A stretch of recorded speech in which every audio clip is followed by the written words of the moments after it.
around here. Today I went to repair an old banjo that needed to be for the new animation called Beach Day Troubles, which I hear is going to be our biggest episode so far in terms of runtime. But anyways, back to what I was saying. When I was going to repair an old banjo we were going to use for the episode, I was watching to the old staircase that Miss Trace blocked off. I don't know why she did, but there seems to be a room at the bottom of the staircase, and I think I was starting to hear a voice from there.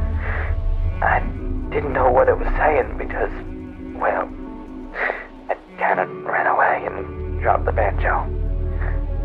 So, now I gotta deal with that. Bye.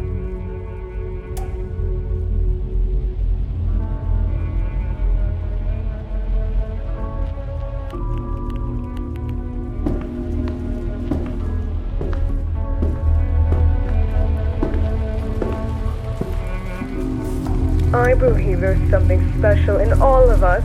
With true inner strength, you can conquer even your biggest challenges. You just have to remain honest, motivated, and above all, who you really are. Okay, let's stop right there. I can only do so many of these takes to trash a day. And to the guys in writing, I want more use of the word dreaming in every message. Keep railing on that, get it? Dreaming, dreaming, dreaming! People just eat up that kind of slop. What? What? It's still on. We'll turn it off, damn it!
Everyone heard a pair of heavy footsteps coming from afar, sending tremors through the studio. We all silently gazed at the origin. Clarabelle, walking like a monster, and her looking like she hadn't slept in years, were enough to be frightened. It was scarier than anything we'd seen her. Finally, someone had broke the silence with a whisper. Robbie couldn't run away in time. And there he was, kneeling on the floor. Perhaps he couldn't sense the danger approaching behind him. And once he noticed, it was too late. He couldn't even scream. Nobody would have been able to then. He was just menacingly struggled, despite to escape from his black hell. There was no heroic act of someone standing up against the monster, not even a yell to warn him. Everyone was just watching him, waiting for the terrible thing that was about to happen. His face was buried in an ink bucket, splashes him of trying to breathe fell onto the ground around him, and when he went to limp, right after that, everyone started screaming in chaos. I was certain I wouldn't get out of there alive. This helplessness overwhelmed me. I couldn't even think about fighting back against Clarabelle. and many others were feeling the same. She didn't stop. Screams cut out one by one, and Abby's okay, I think. I know it. There've been so many Abbies, but mine's okay. That one on the table, isn't it him? I'm sure of it.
surely just can't be the one to have noticed.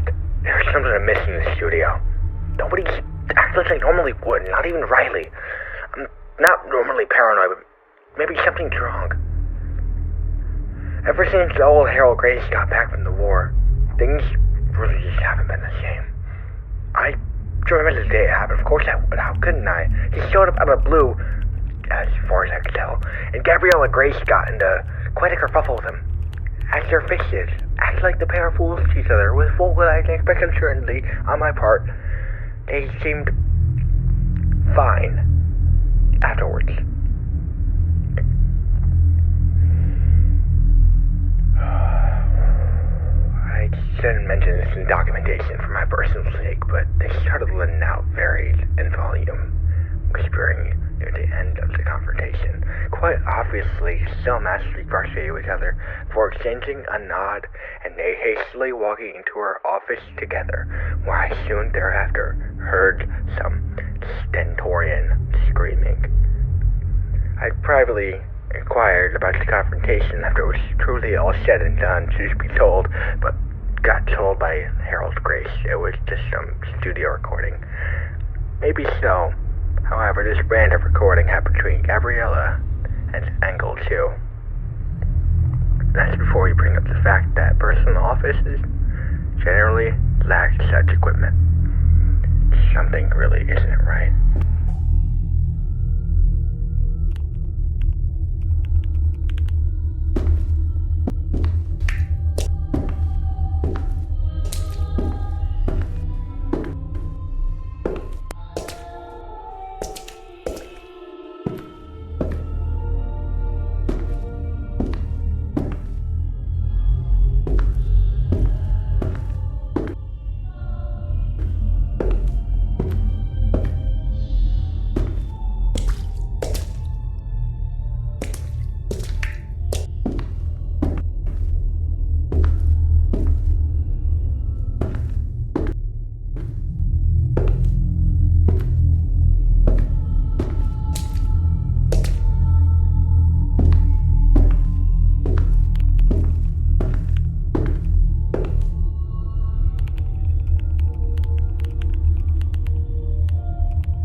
God, this place is a nightmare. There ain't a single day where there isn't an accident. Goodness, lady, what does it take for you to put a handle on the stairway or not put pipes on the floor? Feels like we'll never have the days without an accident marker in the main room go over 5. We almost did once. Then Clarabelle ran to the food court when Emily announced sandwiches on the menu. I've never seen someone skid so far in their face before. She had to get taken right to the infirmary.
this thing on? Testing. Okay, hi, I'm, Abby, and it's been very bad down here ever since the incident. But Lana kept telling me to move forward and focus on the future, so I did. I've been down here for, oh God. I don't even know how long I've been down here!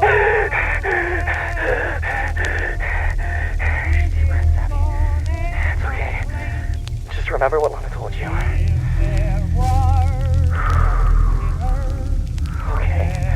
Well, I've been down here for a while, and it's been pretty scary having to avoid Clarabelle since she just appears randomly and out of nowhere.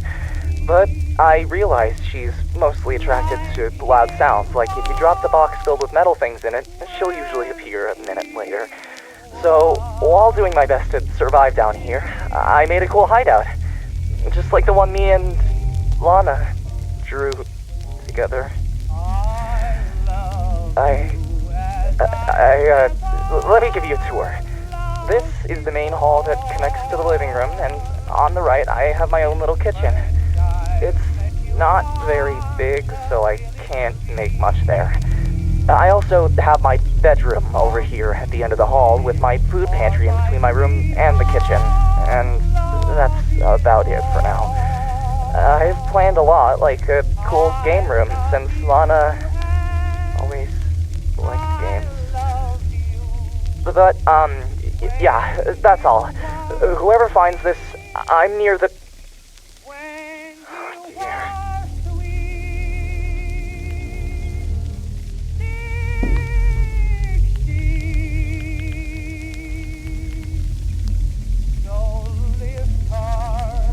Oh, dear.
don't get it. I don't get it.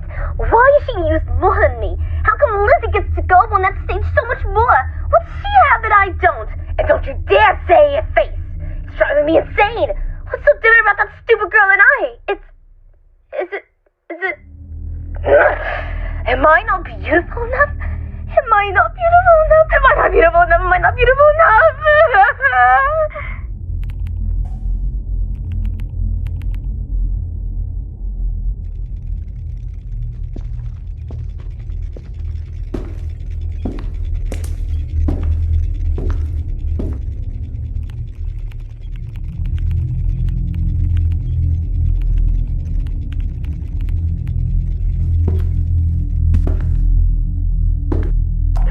There's nothing wrong with dreaming. Wishing for the impossible is just human nature. That's how I got started. Just a pencil and a dream. We all want everything without even having to lift a finger. They say you just have to believe. Belief can make you succeed. Belief can make you rich. Belief can make you powerful. With enough belief? You can even cheat death itself. Now that is beautiful. And a positively silly thought.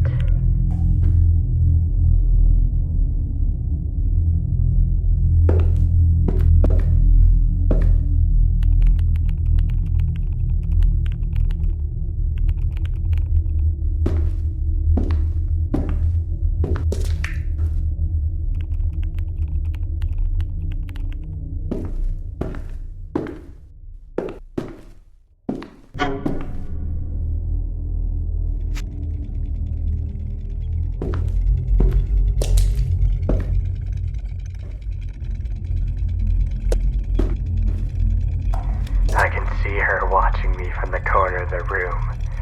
That smile. That damn smile. It was here the whole time. It watched this happen. Was it a memento? A warning? Was it a desperate attempt to try to save us? One time I put one of those masks on, just to spook Robbie and nothing more. But suddenly, it felt warm. I didn't feel cold no more. No, it was like I had been in the dark the whole time and suddenly there was a light.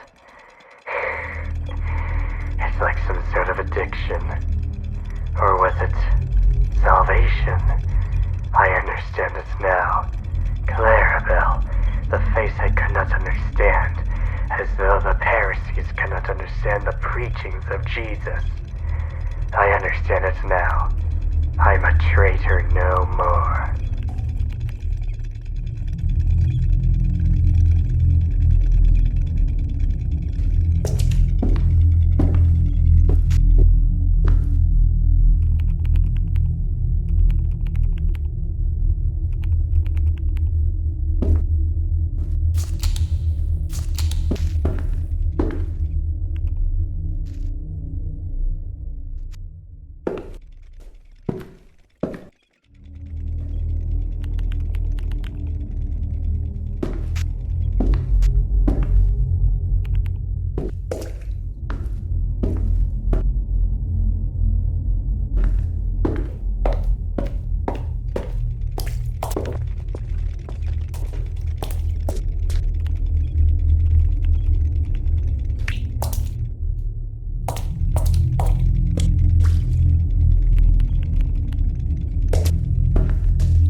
I can't take this anymore.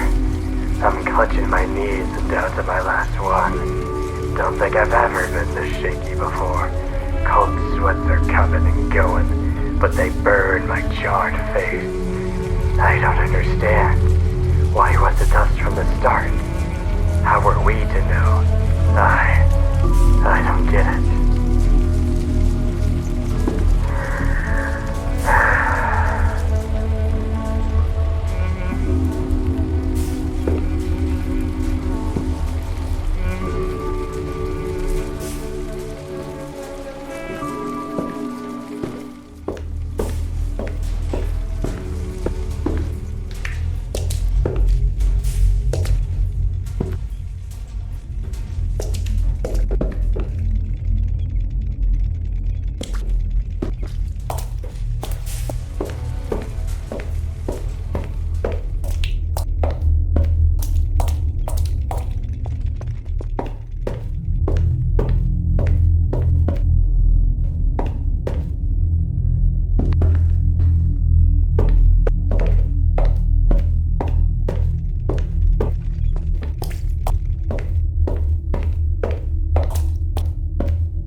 Hello? Is this thing on? Can we out of it? Sorry. Okay. Thank you. I'm Harold Grace, loving husband and co-founder of the amazing Alice and Friends cartoon, or better yet, Clarabelle. We have been taking a big step lately, and let me tell you, the amount of pride I feel in these people, these gals and Demi know what they are doing, and it has been lovely working with them. However, we got something big in the works. Something unlike the masses have ever seen before. We're calling it the Ink Machine. So what, Harold, I hear you're asking? You're gonna be able to produce cartoons faster, yes? But even more. Let me tell you, there is something every cartoon creator envisions that hasn't ever been done before. I want to walk amongst my creations. I want to see them walking the halls and chatting with each other. Now, I'll need a team of extremely dedicated workers, and luckily, I haven't ever worked with a team as dedicated as this one. Let me tell you, if there was a group of people who could do it, it's them. So stay tuned, folks. We got a big idea in the blueprints, and it's gonna revolutionize the cartoon business.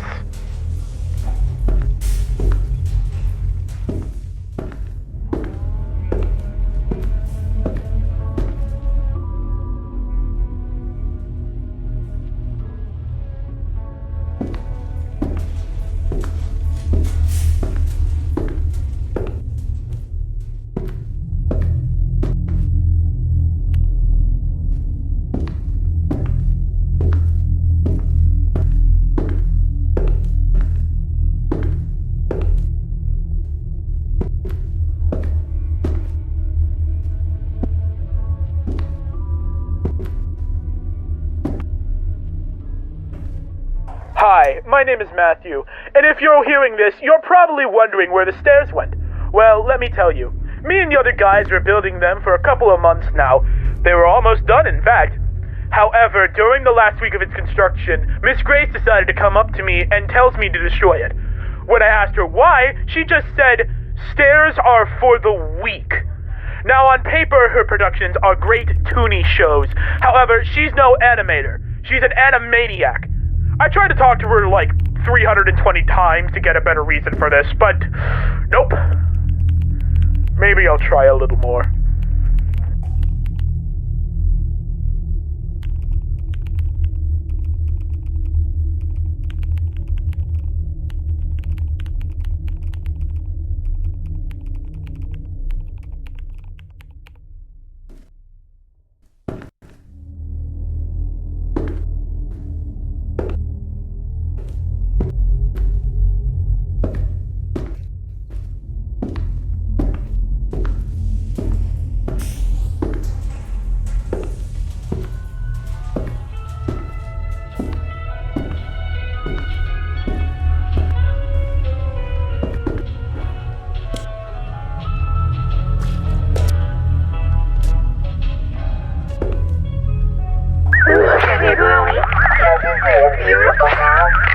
way beyond what you need. More than Lizzie, more than Tina, more than you. I am perfect. I'm more than perfect. I am part. I make perfect look like a joke.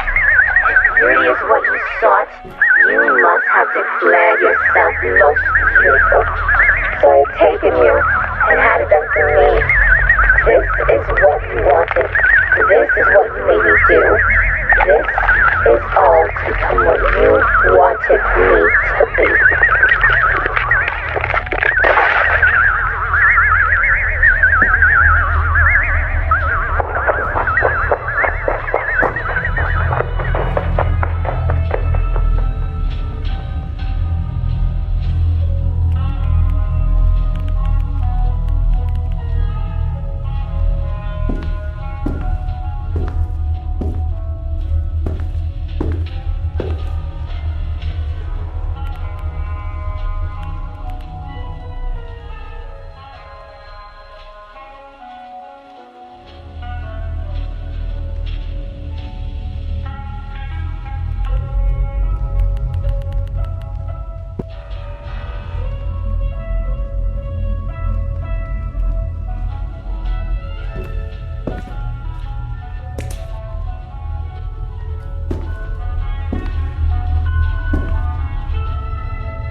were a singer, a popular one at that. Toured the States, met fans, and accepted the job here. But yet now you suddenly decide no more cameras, no more singing, Normal speaking on tape, in the presence of a tape recorder, you suddenly go mute and refuse to talk until it's turned off, stripped of power, and I heard rumors of requiring the tape to be destroyed. You look and silently write on a clipboard. Celebrities typically don't abruptly decide to completely change their lifestyles unless something traumatic happens. Susie and Penelope didn't change. Just you. Just what happened? I'll figure it out. Tiana, just you wait, Petal. Why are you so afraid of the tape recorders?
You know, I ain't ever expected I'd be working in a cartoon studio. I'm not exactly the best at drawing, see. I especially ain't expecting me to become a waiter for the tunes. Yeah, that's right. Apparently these ink machine beans need food, so we got Miss Emily as the cook. Never in my life did I expect that I'd sit down with some cartoons and start talking about my life. Turns out, they get pretty interested in anything you say, especially a couple of them like hearing about the outside world, that being the one with the hat and the one with the weird eye. Oh man, sometimes I feel like it was a mistake waltzing right in here with Blue, but then she gives me that old quick wink and a nod, and I remember, maybe it's alright. I mean, most of the time I just gotta work when it's time for eating. Other than that, I ain't really do much besides watch them and enjoy myself. Heck, I'm getting paid too.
was right. She didn't think I was beautiful enough. She clearly thought I had flaws and that Lizzie was perfect. I need to be more like her. This is what she wanted. This is what Bloomy wanted. What have I done? I have blood on my hands. This is horrible. And I felt strange doing it.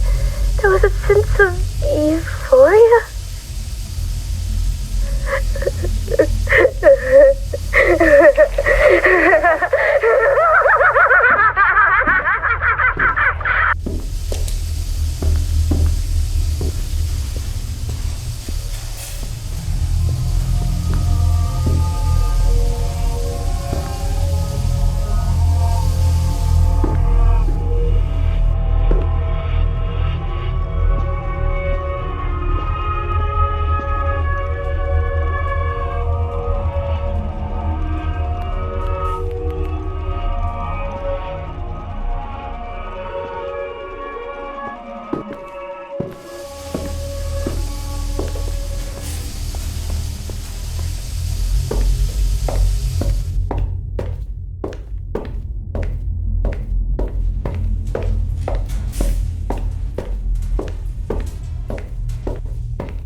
Do you ever feel like you're burning?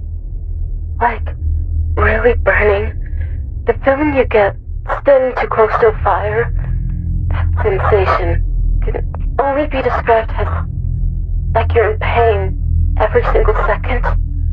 That's what I'm like. I can't eat. I can't drink. I can't even sleep. I feel more excluded than ever. All the tunes return to their dorms and desperately shove my head against the pot in the wall and hope the ink hasn't gotten in the way. Maybe one day I won't go back. I'll just start wandering around the studio. I'll answer any questions in my head from a first-hand point. I'll go to see the sunrise. I've heard the titles. Jenny describes such pretty colors. I want to see them. I'm tired of the wooden ink. We aren't meant to live in black and white. Every day, though, Skell gets some more craze. But I know he's still there. There are times we'll be in the dark, and it'll be him, my Skell. But he still speaks about the glory of the woman who burned his face off and left me in this eternal hell in a hell. But he'll be alright without me, clearly. I mean, I'm just a machine.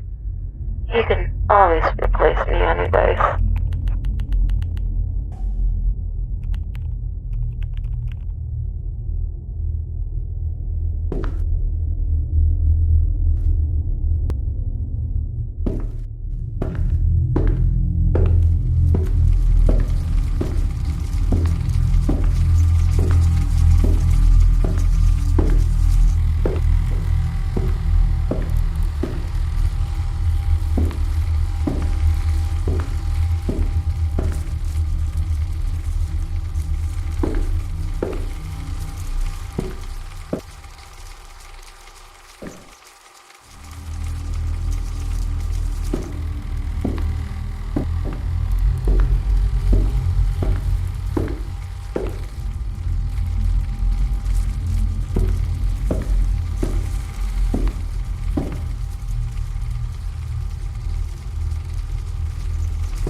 Alright.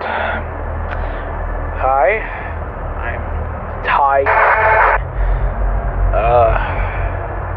Listen. This place sucks, alright? Our efforts are in vain. The company always says, oh, your lives are precious to us, but they're not. Every frame, every cell, every act of misery to complete these stupid animations. And you know something? I've been a voice actor and an artist for these cartoons for years. I even gave Jenny the concepts that would appear in our classic cartoons, and it ended up creating Clarabelle. But not once did they credit me. So you know what? I quit. Have